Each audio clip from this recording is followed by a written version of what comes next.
Alright guys, here we are back on NR2003 and today I wanted to do some testing with this excellent simulator.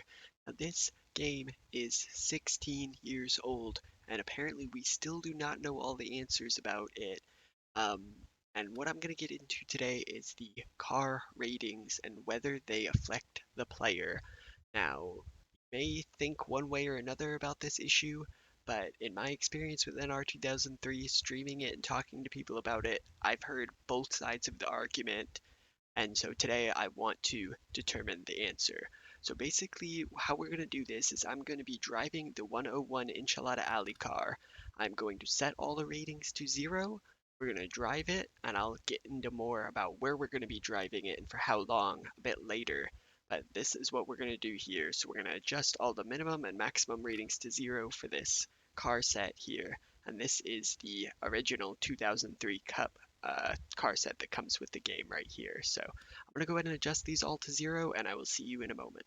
Alright, so we've adjusted all the driver ratings down to 0, which you would expect to be what affects the AI of the car. But now if we adjust all the vehicle ratings down to 0, this is the thing in question. Will it affect me when I'm driving this car? Well, we're going to turn it all the way down to 0, and we are going to compare when we have it all the way on 100, and we'll see what we get. Turn this all the way down. Very good. Okay, so we have zeros all the way across the board. This is on the David Goward car. You can see I will be driving this car in offline races. So let's go ahead and save the changes to the current driver. We'll go in and double check that that has saved. Yes, all zeros. Very good. So now we are going to jump straight into single race mode here. And we are going to back out of it because we don't actually want single race. We want testing session. And we are going to be going to Hagabon. This is a 7.8083 mile track here. Going to be having realistic weather, 40 degrees. It's going to be exactly the same for both 0 and the 100 rated car. And we're going to be running 10 laps at a 7-mile track that is just a very long circle. Just keep the gas pinned down the entire time. Very, very light on the steering. And with 10 laps, we should see a huge difference between the 0 and the 100 rated car, especially with a lap time of over a minute and a half. So let's go ahead and jump into it here, and I'll show you the setup we're going to work with. For this, it's just going to be the default fast setup, so you can take a look at it here. All of this stuff is the way it is. So I'm going to go ahead and jump onto the track here, as this track is a little bit frame ratey, so I'm sorry if it's a bit laggy. Let's get out there. Uh-oh. Don't think that's right. Okay. So we're going to do 10 laps here. It's going to take a while, so I'll fast forward through it and I'll show you what times we come up with.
Alright, so we're coming to the line here to finish our last flying lap for the zero car rating test. And man, that speedometer went up to 252 and did not move almost the entire time. I don't think it moved at all. And if we look here, we can see we have 7 units of fuel remaining. I guess that's gallons. That is the tire wear situation. And that is the tire temperature situation. So I want to compare that as well to the 100 car rating. And as we come across the line here, that will wrap it up. So our fastest lap was a 139.96. Alright, so we've now turned our car ratings all the way up to 100, so we are going to repeat the test. And sorry if it's a little bit frame ratey. Save changes, and we will go back to the testing session. Same 40-degree weather. So we load in here, and I'll show you the same setup and all.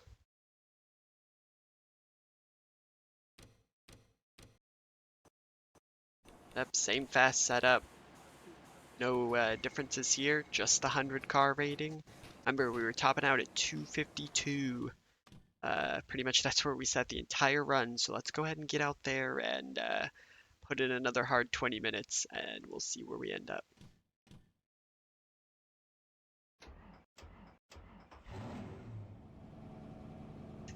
All right, away we go.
All right, so we're coming around to finish our 10th and final flying lap with the 100 rated car.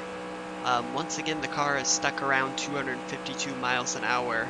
Our fastest lap time is a 139 with a 9.5. Let's go ahead and take a look at the fuel levels. It is at 7. That is the state of the tire wear and the tire temperatures as we come to the line here. And we will wrap this up, and then we will compare our results. Alright, there we go, across the line for the final time. It's a 140 with a 1.9. And yeah, let's go ahead and jump out of there and take a look at what we got overall. Alright, so we're going to jump into a bit of post commentary here to talk about the results. As you can see, we've got the 100 car rating results on the left, the 0 car rating results on the right. We excluded the first lap because it was just the out lap, so we're just taking the 10 flying laps into the calculation here. The average for the 100 car rating was a 1 minute 40 and 57 thousandths with 9 thousandths tacked on there at the end. And the average for the 0 car rating was a 1 minute 40 and 66 thousandths with 2 thousandths there on the end. So the difference between the two on average was 8 thousandths of a second, or 83 10,000ths of a second. And this is over a 10 lap run on a 7-mile long track. So you can reach whatever conclusion you want with this. For me, this indicates that there is not a difference in the car ratings. Car ratings most likely do not affect the player, as this difference is so negligible that it is almost nothing. Alright, so now we're going to test if pit crew, consistency, speed, strategy affect pit times. So we've got all those ratings on 100 for our car here, and we are going to do 10 pit stops at Martinsville. We'll see what the pit times are, we'll average them up, and we will compare to a 0 pit crew. So let's go ahead and get into it here, and we'll try and be as consistent as possible with my positioning within the stall. And yeah, let's take to it. Might be a little bit frame ratey here at first.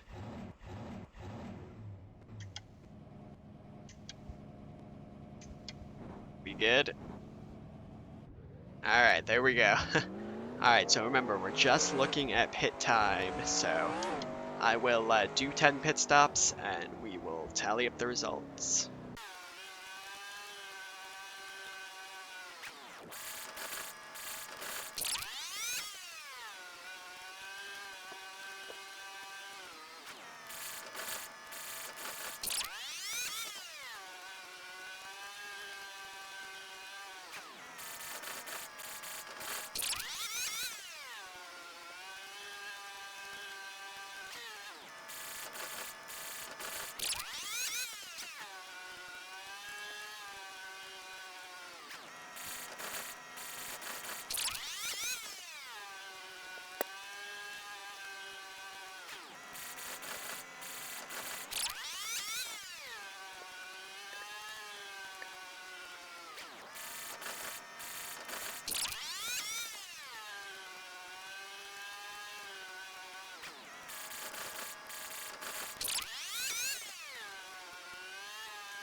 Alright, so this is going to be the 10th and final pit stop. We'll try and put it right in the middle like the other ones. Perfect. Crew has not made any mistakes in these 10 stops. They've all been between 15 and 16 seconds, so we'll see here. That one's a 16-2. Okay, so let's go ahead and jump out, change our pit crew all down to 0, and see if there's any difference. Alright, so we've lowered all pit crew ratings down to 0. Let's go ahead and see what happens when we try and pit. Save the changes.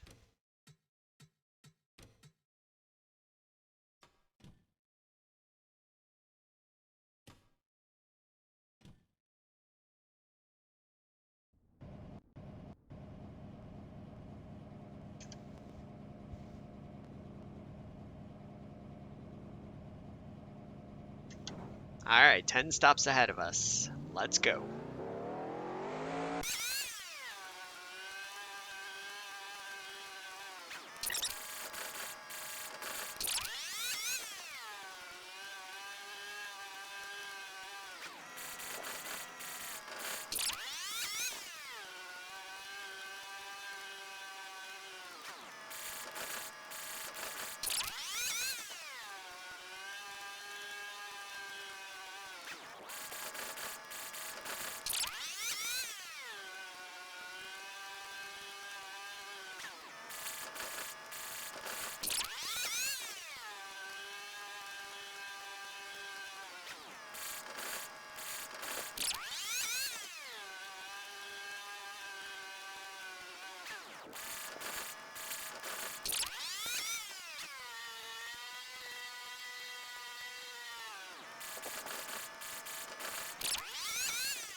Alright, so we're coming in for our last pit stop with the zero pit crew. No mistakes, so very interesting. We'll see how the times compare. Get this last one knocked out.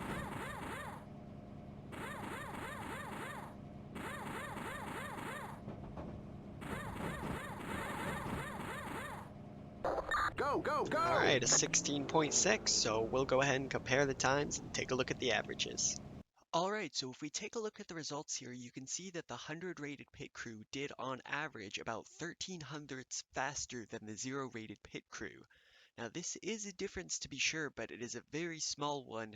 It is less than 1%, far less than 1% in fact. And in NR 2003, likely the most pit stops you'd make in a race would be about 6. That's how many I had to make running the full Coke 600, and that is about 6 tenths over the entirety of a 600-mile race that you'd gain with a 100 pit crew if you got lucky. Because as you can see, the 0 pit crew did better than the 100 pit crew on a few occasions. So I think that we can most likely conclude that this difference is negligible and that the pit crew ratings, if they have any influence, it is very, very minimal. Alright, well I hope you guys enjoyed that video, just going over some interesting things with NR 2003, trying to solve the mysteries of this simulator. If you guys enjoyed that, do me a favor and subscribe to the channel. Definitely leave comments on this video. I want to know your guys' thoughts, if you have any other theories, if you say that I did something the wrong way and you think that something's different, let me know down in the comments and I will try out what you said. Go ahead and do me a favor and leave a like on this video as well. Really appreciate you guys for watching, and I will see you next race.